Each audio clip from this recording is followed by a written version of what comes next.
Mr. President, ladies and gentlemen, we're in the midst of a great revolution, a revolution in Israel's standing among the nations. This is happening because so many countries around the world have finally woken up to what Israel can do for them. Those countries now recognize what brilliant investors like Warren Buffett and great companies like Google and Intel, what they've recognized and known for years, that Israel is the innovation nation, the place for cutting-edge technology in agriculture, in water, in cybersecurity, in medicine, in autonomous vehicles, you name it, we've got it. Those countries now also recognize Israel's exceptional capabilities in fighting terrorism. In recent years, Israel has provided intelligence that has prevented dozens of major terrorist attacks around the world. We have saved countless lives. Now, you may not know this, but your governments do. And they are working closely together with Israel to keep your country safe and your citizens safe. I stood here last year on this podium, and I spoke about this profound change in Israel's standing around the world. And just look at what has happened since, in 1 year.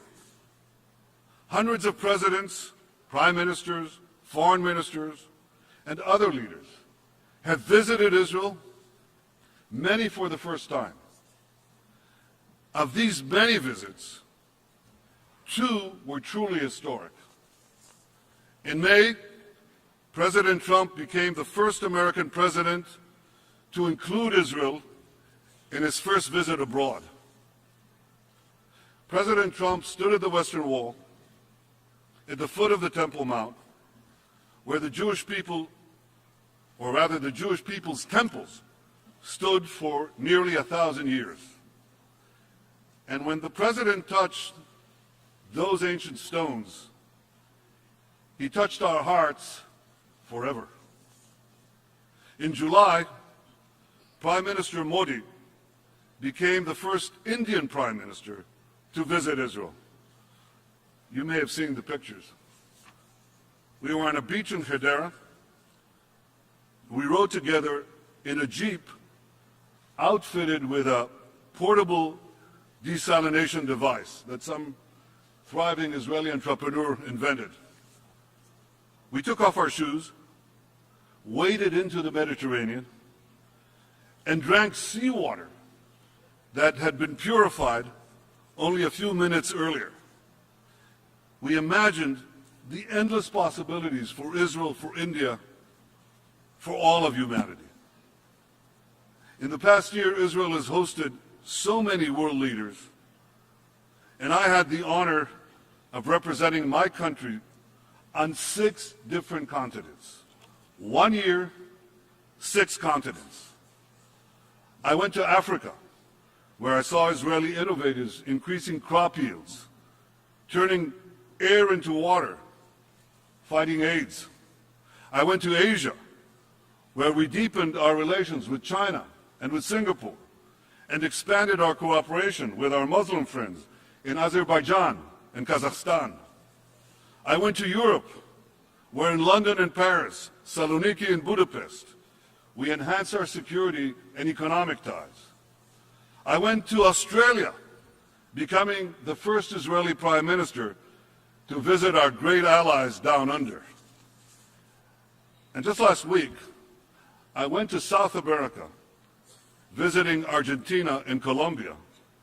And then I went on to Mexico, becoming, if you can believe it, the first Israeli Prime Minister ever to visit Latin America.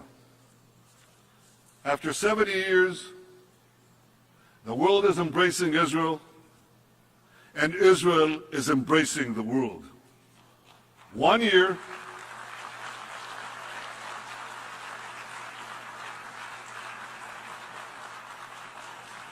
one year, 6 continents. Now it's true, I haven't yet visited Antarctica, but one day I have to go there. I want to go there too, because I've heard that penguins are also enthusiastic supporters of Israel. Now you laugh, but penguins have no difficulty recognizing that some things are black and white, are right and wrong.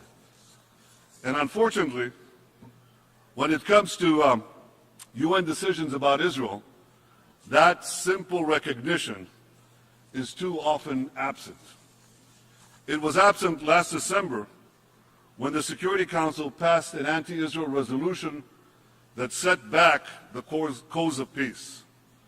It was absent last May when the World Health Organization adopted, you have to listen to this, the World Health Organization adopted a Syrian-sponsored resolution that criticized Israel for health conditions on the Golan Heights.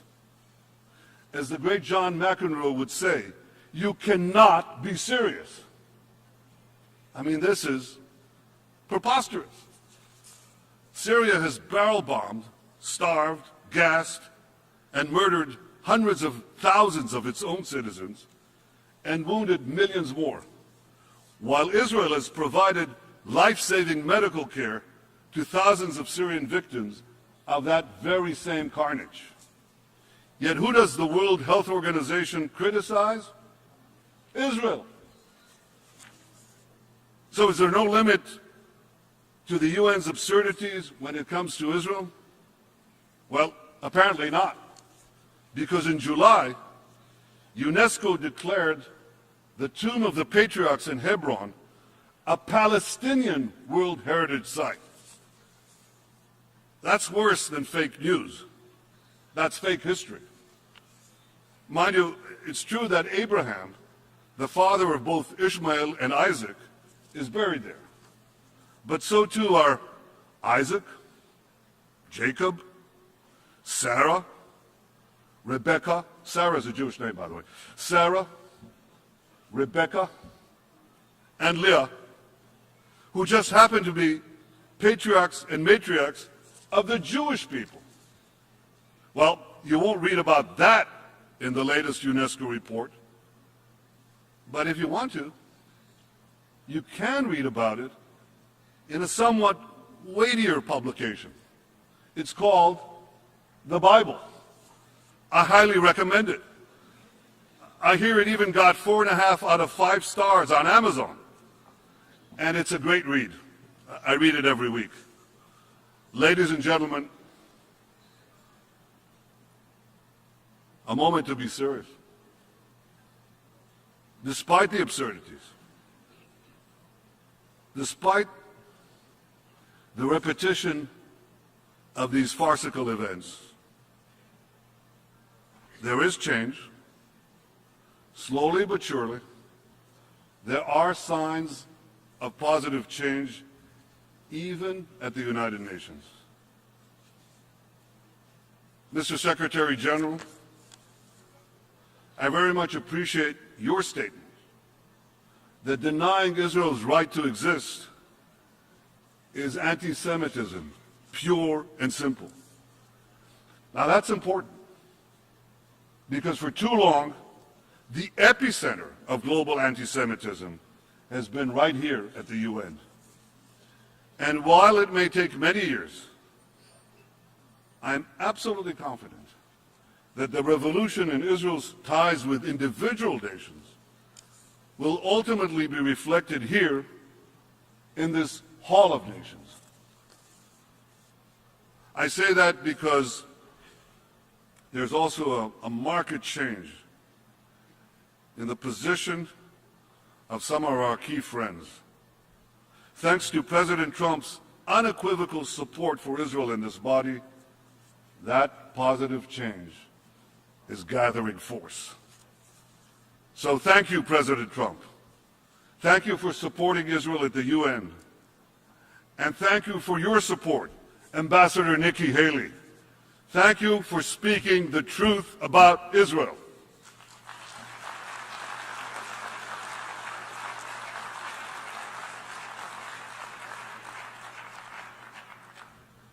But ladies and gentlemen, here at the UN, we must also speak the truth about Iran, as President Trump did so powerfully this morning. Now, you know, I've been ambassador to the UN, and I'm a long-serving Israeli Prime Minister, so I've listened to countless speeches in this hall. But I can say this: none were bolder, none were more courageous and forthright than the one delivered by President Trump today. President Trump rightly called the nuclear deal with Iran, he called it an embarrassment. Well, I couldn't agree with him more. And here's why. Iran vows to destroy my country every day, including by its chief of staff the other day. Iran is conducting a campaign of conquest across the Middle East, and Iran is developing ballistic missiles to threaten the entire world. 2 years ago, I stood here and explained why the Iranian nuclear deal not only doesn't block Iran's path to the bomb, but actually paves it. Because the restrictions placed on Iran's nuclear program have what's called a sunset clause. Now, let me explain what that term means. It means that in a few years, those restrictions will be automatically removed, not by a change in Iran's behavior, not by a lessening of its terror or its aggression. They'll just be removed by a mere change in the calendar. And I warned that when that sunset comes, a dark shadow will be cast over the entire Middle East and the world, because Iran will then be free to enrich uranium on an industrial scale, placing it on the threshold of a massive arsenal of nuclear weapons. That's why I said 2 years ago that the greater danger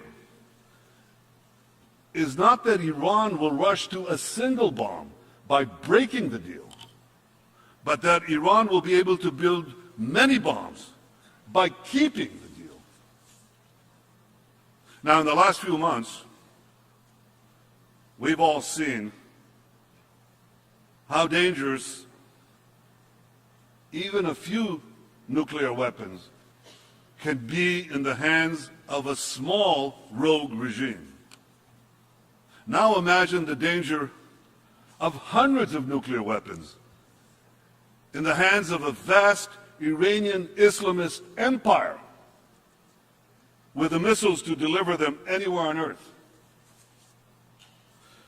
I know there are those who still defend the dangerous deal with Iran, arguing that it will block Iran's path to the bomb. Ladies and gentlemen, that's exactly what they said about the nuclear deal with North Korea. And we all know how that turned out.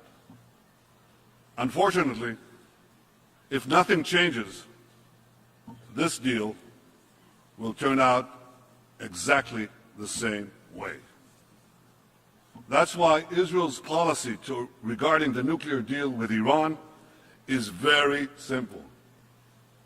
Change it or cancel it. Fix it or nix it. Nixing the deal means restoring massive pressure on Iran, including crippling sanctions, until Iran fully dismantles its nuclear weapons capability. Fixing the deal requires many things, among them inspecting military and any other site that is a suspect, and penalizing Iran for every violation. But above all, fixing the deal means getting rid of the sunset clause. And beyond fixing this bad deal, we must also stop Iran's development of ballistic missiles and roll back its growing aggression in the region. I remember we had these debates. As you know, I took a fairly active role in them. And many supporters of the deal naively believed that it would somehow moderate Iran. It would make it a responsible member, so they said, of the international community. Well, you know, I strongly disagreed. I warned that when the sanctions on Iran would be removed, Iran would behave like a hungry tiger unleashed, not joining the community of nations, but devouring nations, one after the other. And that's precisely what Iran is doing today. From the Caspian Sea to the Mediterranean, from Tehran to Tartus, an Iranian curtain is descending across the Middle East. Iran spreads this curtain of tyranny and terror over Iraq, Syria, Lebanon, and elsewhere, and it pledges to extinguish the light of Israel. Today I have a simple message for Ayatollah Khamenei, the dictator of Iran. The light of Israel will never be extinguished.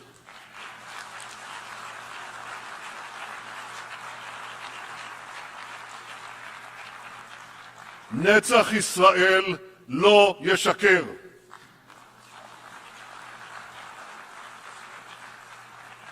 Those who threaten us with annihilation put themselves in mortal peril. Israel will defend itself with the full force of our arms and the full power of our convictions. We will act to prevent Iran from establishing permanent military bases in Syria for its air, sea, and ground forces. We will act to prevent Iran from producing deadly weapons in Syria or in Lebanon for use against us. And we will act to prevent Iran from opening new terror fronts against Israel along our northern border. As long as Iran's regime seeks the destruction of Israel, Iran will face no fiercer enemy than Israel. But I also have a message today for the people of Iran. You are not our enemy. You are our friends. Shoma duste ma hestid. One day, my Iranian friends, you will be free from the evil regime that terrorizes you, hangs gays, jails journalists, tortures political prisoners, and shoots innocent women like Nida Sultan, leaving her choking on her own blood on the streets of Tehran. I have not forgotten Nida. I'm sure you haven't too. And so, the people of Iran, when your day of liberation finally comes, the friendship between our two ancient peoples will surely flourish once again. Ladies and gentlemen, Israel knows that in confronting the Iranian regime, we are not alone. We stand shoulder to shoulder with those in the Arab world who share our hopes for a brighter future. We've made peace with Jordan and Egypt, whose courageous president, Abdel Fattah al-Sisi, I met here last night. I appreciate President al-Sisi's support for peace, and I hope to work closely with him and other regions and other leaders in the region to advance peace. Israel is committed to achieving peace with all our Arab neighbors, including the Palestinians. Yesterday, President Trump and I discussed all of this, at great length. I appreciate President Trump's leadership, his commitment to stand by Israel's side, his commitment to advance a peaceful future for all. Together we can seize the opportunities for peace, and together we can confront the great dangers of Iran. The remarkable alliance between the United States and Israel has never been stronger, never been deeper. And Israel is deeply grateful for the support of the Trump administration, the American Congress, and the American people. Ladies and gentlemen, in this year of historic visits and historic anniversaries, Israel has so much to be grateful for. 120 years ago, Theodor Herzl convened the first Zionist Congress to transform our tragic past into a brilliant future by establishing the Jewish state. 100 years ago, the Balfour Declaration advanced Herzl's vision by recognizing the right of the Jewish people to a national home in our ancestral homeland. 70 years ago, the United Nations further advanced that vision by adopting a resolution supporting the establishment of a Jewish state. And 50 years ago, we reunited our eternal capital, Jerusalem, achieving a miraculous victory against those who sought to destroy our state. Theodor Herzl was our modern Moses, and his dream has come true. We've returned to the Promised Land, revived our language, ingathered our exiles, and built a modern, thriving democracy. Tomorrow evening, Jews around the world will celebrate Rosh Hashanah, the beginning of our new year. It's a time of reflection, and we look back with wonder at the miraculous rebirth of our nation. And we look ahead with pride to the remarkable contributions Israel will continue to make to all nations. You look around you, and you will see these contributions every day. In the food you eat, the water you drink, the medicines you take, the cars you drive, the cell phones you use, and in so many other ways that are transforming our world. You see it in the smile of an African mother in a remote village who, thanks to an Israeli innovation, no longer must walk 8 hours a day to bring water to her children. You see it in the eyes of an Arab child who was flown to Israel to undergo a life-saving heart operation. And you see it in the faces of the people in earthquake-stricken Haiti and Nepal who were rescued from the rubble and given new life by Israeli doctors. As the prophet Isaiah said, "Unetaticha og laguim liot yeshuati ad ktseh haaretz." I have made you a light unto the nations, bringing salvation to the ends of the earth. Today, 2,700 years after Isaiah spoke those prophetic words, Israel is becoming a rising power among the nations. And at long last, its light is shining across the continents, bringing hope and salvation to the ends of the earth. Happy New Year, Shana Tova from Israel. Thank you.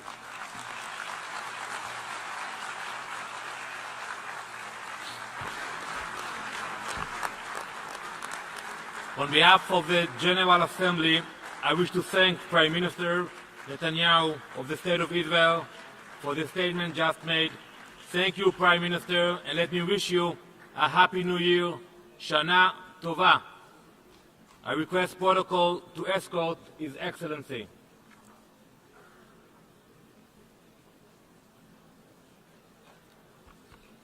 We have heard the last